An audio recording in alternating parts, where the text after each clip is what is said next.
Israel में बड़ा डर बैठ गया है कि अगर ईरान का बस चला तो वो इस युद्ध से कभी बाहर नहीं निकल पाएगा। ईरान ने अब एक ऐसी बड़ी तैयारी कर ली है जिसके आगे इजराइल और अमेरिका दोनों की फौज बुरी तरह हार सकती है। इजराइल में इसे ईरान का छुपा हुआ हमला कहा जा रहा है।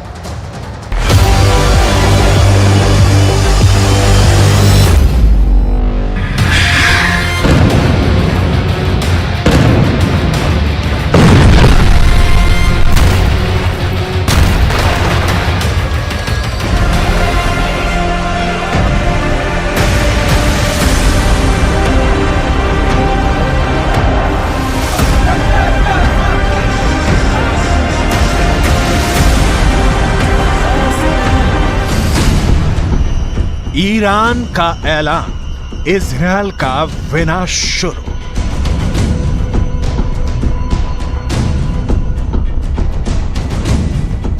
गाजा में भयंकर नरसंहार का बदला अब ईरान लेगा।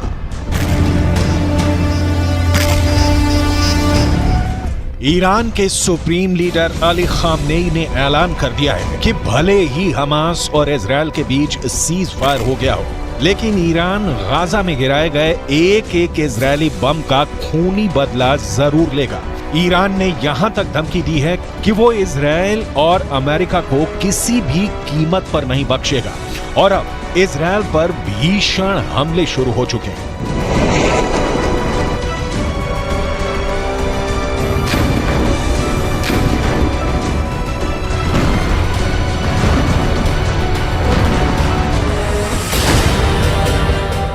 गाजा में एक एक बम का बदला लेगा ईरान।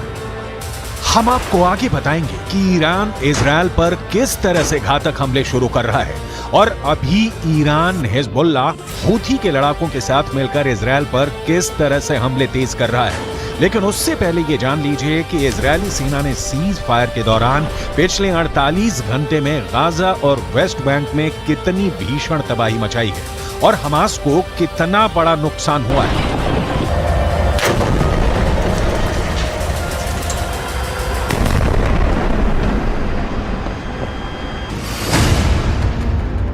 इजरायल सुरक्षा बलों यानी आईडीएफ ने दावा किया है कि पिछले 24 घंटे में हमास के नौसेना बल के कमांडर को उसने मार डाला है। Commander Umar Abu Jallah Hamas की नौसेना बल में एक सीनियर कमांडर था। कमांडर उमर अबू जल्लाह को इजरायली सेना ने हवाई हमले में मारा है।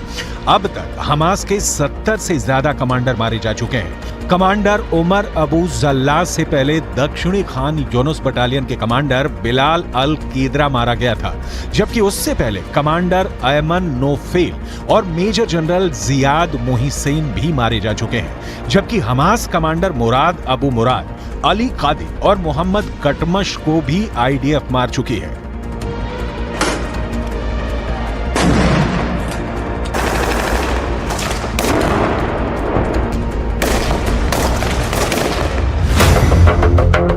इजरायल को नहीं बचा पाएगा सीज फायर। अब सवाल उठता है कि आखिर इजरायल के सामने ऐसी क्या मजबूरी हुई कि उसे हमास के साथ 4 दिन का सीज फायर करना पड़ा। ईरानी सेना के दावों के मुताबिक गाजा सिटी में इजरायली सेना को भी भारी नुकसान हुआ है।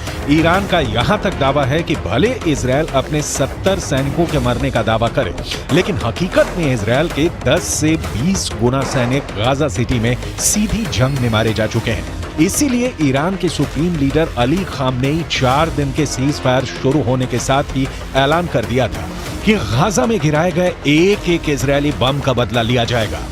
इसी को लेकर ईरान की राजधानी तेहरान में ईरान सैनिक और लड़ाकों ने जबरदस्त प्रदर्शन किया है, जिसमें इजरायल को नक्शे से मिटाने की कस्में खाई गई हैं। तेहरान में हुए प्रदर्शन की तस्वीरों में साफ देखा जा सकता है कि जबरदस्त नारों के बीच इजरायल को मिटाने की कस्में खाई जा रही हैं।